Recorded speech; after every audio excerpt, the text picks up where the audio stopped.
kitchen today we're going to be making Japanese potato salad.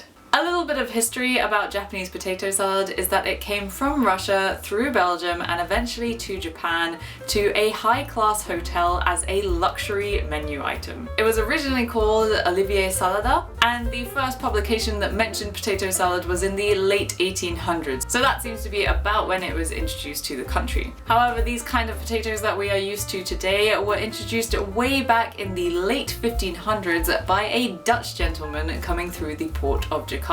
This meant that originally the potatoes were called jagataraimo, which then became jagaimo, which is the usual name for potatoes now. Potato salad is found in almost every supermarket in Japan, and some convenience stores, and a lot of izakaya, which are a type of Japanese pub.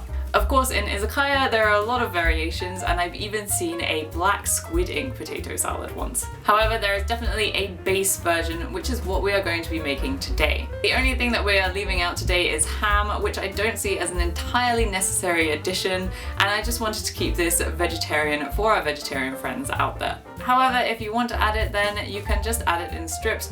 And to be honest, you can add anything else that you like. One of the most common additions is hard-boiled eggs, which adds quite a richness to the dish. But regardless of what toppings you'll add, let's take a look at what basic ingredients we'll need for our Japanese potato salad.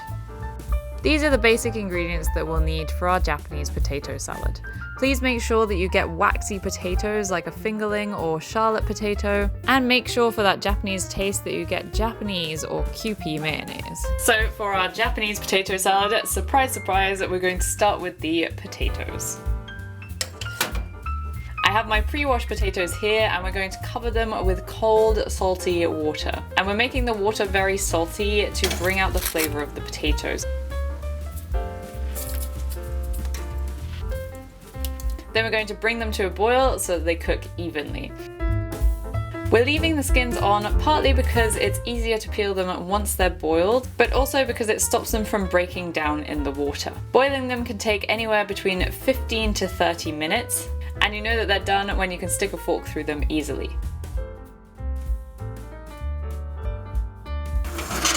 So now that we've checked that our potatoes are done, we're going to dunk them straight into cold or ice water. I'm using cold water, so I'm just going to refresh the water every few minutes. And whilst we're waiting for the potatoes to cool down, we're going to prepare our vegetables. We're going to cut the cucumbers into 4 and then slice them.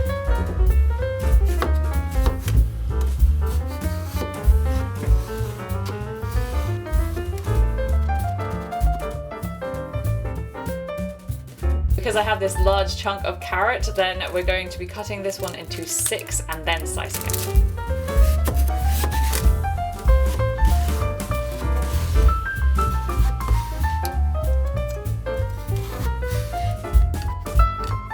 Once we're done slicing them, we're going to cover them in a thin layer of salt and leave them for 10 minutes.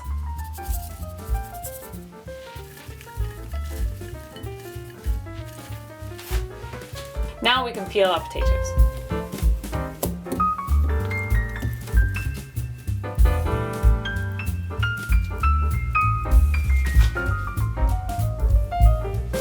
Then we're going to mash them with a fork and add our rice vinegar. If you're still looking for some rice vinegar, I've put a link to some in the description below.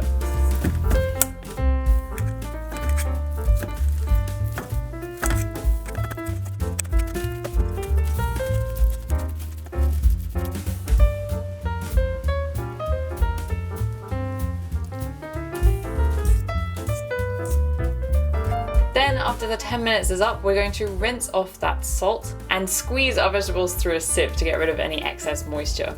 You could also use a cheesecloth or other kind of cloth to get rid of this moisture.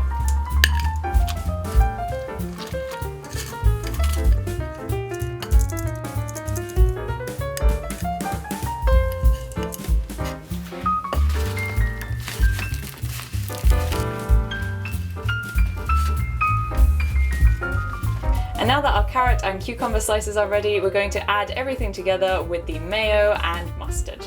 You can use whichever mustard you like. The typical one in Japan is just a standard yellow mustard, but I prefer the tang of whole grain mustard.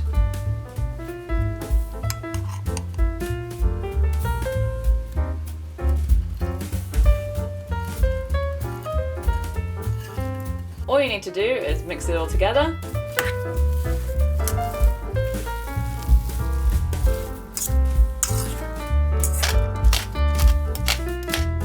And there we have it, a Japanese potato salad.